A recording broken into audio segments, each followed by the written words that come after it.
Hello students, in this video we'll show the Jacobi polynomials satisfy a certain differential equation. So let's consider Pn alpha beta x, the Jacobi polynomials.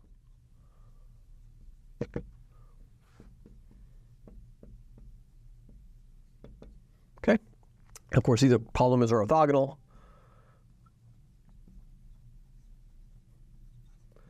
On -1 to 1 with respect to the weight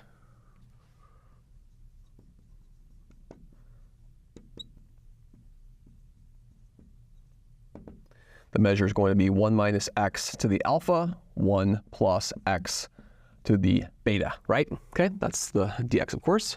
That's the measure.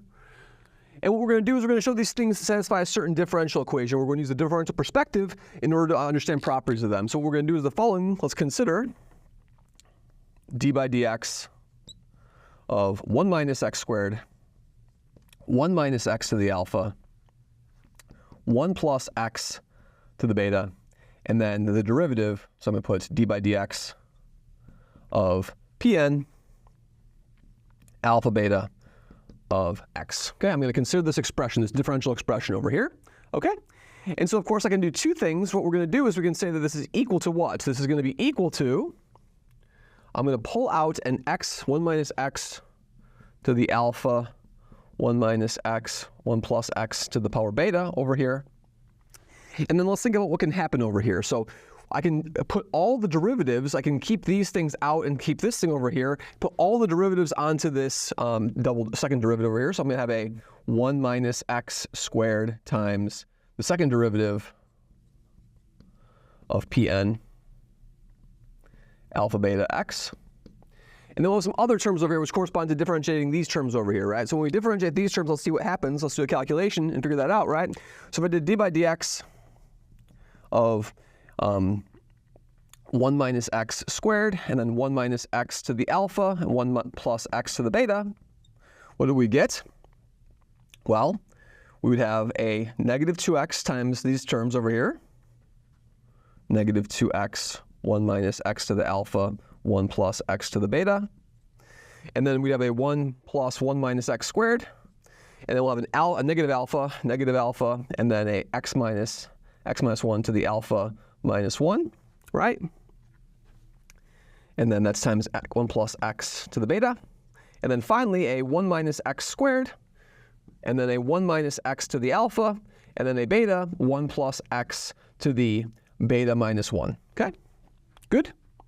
And so if we pull out over here, if we pulled out the 1 minus x to the alpha, 1 plus x to the beta over here, let's figure out what the terms that'd be left when we did the derivative of these things over there. So I'd be left with a what? With a negative 2, so pull that out, 1 minus x to the alpha, 1 plus x to the beta. And then what's left over here is going to be a negative 2x. And then what will happen over here, if I give the 1 minus x over here, I'm going to have 1 plus x, so I'm going to have a 1 plus x times negative alpha over there. And then a what? And then over here, I'm going to have to sacrifice a what? A 1 plus x, so I'm going to have a 1 minus x times beta, right? And so that term is the expression that goes over here, right? So then this expression is going to be a what? Over here, we have to plug in a what? We have to add in a what? Let's see, we have to add in a negative 2x, and then a minus alpha 1 plus x, and then we have to add in a plus beta, and then 1 minus x, and that's times just the first derivative, d by dx, of P n alpha beta. Okay? And those are the terms that we get over there. So we expand out this derivative over here and get this. Now, the important thing to realize over here is that these terms over here, this expression over here is a linear expression, right? So this is a linear expression times a polynomial of degree n minus 1, and this is a quadratic expression that has a polynomial of degree n minus 2. So this whole thing over here, the degree of this whole thing in the parentheses over here is degree is equal to n, okay? That's the whole expression. And therefore, what can we say? Therefore, I can take this polynomial over here, hence 1 minus x squared, and then d by dx, d squared, dx squared of Pn alpha beta of x plus this negative 2x minus alpha 1 minus x, 1 plus x rather, 1 plus x, and then plus beta 1 minus x, beta 1 minus x, p n alpha beta, and that's going to be primed, right? Primed of x, the derivative of that thing. That's a polynomial of degree n, right? So I can write this as the sum. J goes from 0 up to n of what? Of some numbers a, j times p, j, alpha, beta of x. I can write it as a linear combination of these things over here. And of course, what can we say? Therefore, we can say this whole expression over here, is just going to be these polynomials times this 1 minus x to the alpha, 1 plus x to the beta, right? And so what we can do now is we can integrate these coefficients and find out what these aj's are going to be equal to. So what are the aj's going to be equal to? So to hit the aj's, aj is going to be equal to what? It's going to be equal to this polynomial expression over here, right over here inside parentheses, right? That polynomial expression times aj. So what we're going to do is we're going to hit this over here. So what we need to do is, if I want to make use of orthogonality, I have to hit both sides of this equation with respect to what? If we hit both sides of this equation,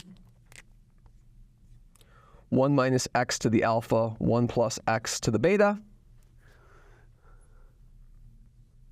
1 minus x to the alpha, 1 plus x to the beta, right? Then I know that this expression over here is exactly equal to d by dx of that. And if we integrate this thing over here, if I can hit this with pj, then we'll exactly get what we want, right? So in other words, we're going to have the integral from negative 1 to 1. That's where the Jacobi polynomials are defined, right? And I'm going to have this expression over here hit with pj, right? So pj alpha beta x, and then hit with this expression over here, d by dx of this expression, right? 1 minus x to the alpha, 1 minus x squared, 1 minus x to the alpha, 1 plus x to the beta, and then pn d by dx of pn prime, pn, where would we have pn over here? So pn alpha beta of x dx. And I have to divide by the normalization constant, which is going to be the integral of pj alpha beta squared with respect to this. So I'm just going to put over normalization, just to save myself some writing. And that normalization is exactly equal to what? Is exactly equal to the integral from negative 1 to 1 of pj alpha beta squared times that weight dx, right? So modulo normalization, that's what the aj is going to be equal to, right? Now the important feature behind this now is that what we can do is when we integrate by parts over here, if we integrate by parts, think about what's going to happen when we integrate by parts. I'm going to pass this derivative over here, right?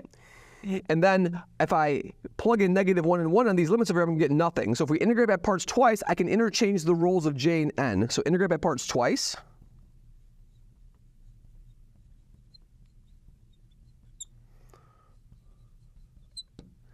If we do that, we're going to get that aj is going to be the integral from negative 1 to 1 of pn of alpha beta of x, and then d by dx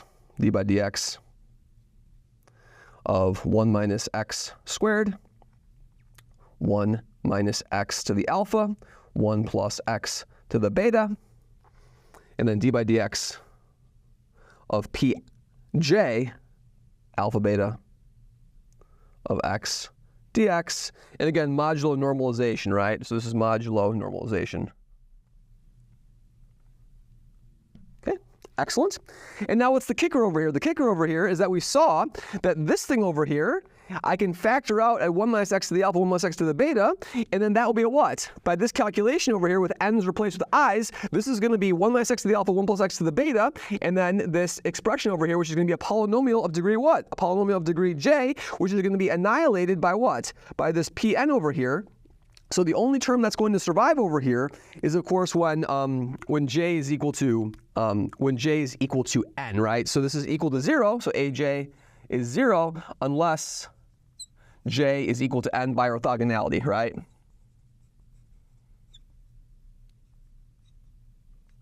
Okay, excellent. And so what does that tell me now? So now we can go back up to this calculation over here. This calculation over here tells me that this expression over here, forget about the weights now, is only one term over here. So our conclusion now is the following. So our conclusion is therefore that 1 minus x squared, Pn alpha beta, all right, double prime over there, plus this negative 2x minus alpha 1 plus x over there, and then a plus beta 1 minus x.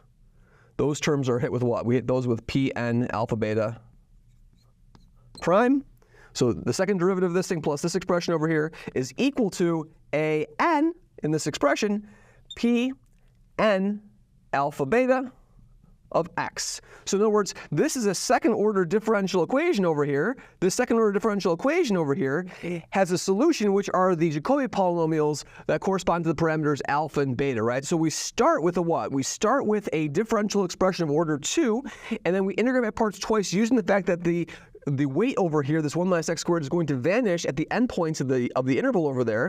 Using that, we can integrate parts twice and express these coefficients aj. We can show that all those aj's are 0 except for the very last one, using the orthogonality of these polynomials by construction to show that they satisfy a second order differential equation, where we can see over here in this formula that the points 1 and -1, the boundary points over here, are going to be regular singular points, right? So we're going to have to examine these Jacobi polynomials near the regular singular points in order to get sort of careful estimates of the boundary behavior over here. We can see now we can apply the method of Frobenius to sort of backwards track this and figure out more properties of these Jacobi polynomials from the properties of the differential equation that they satisfy. Thank you very much.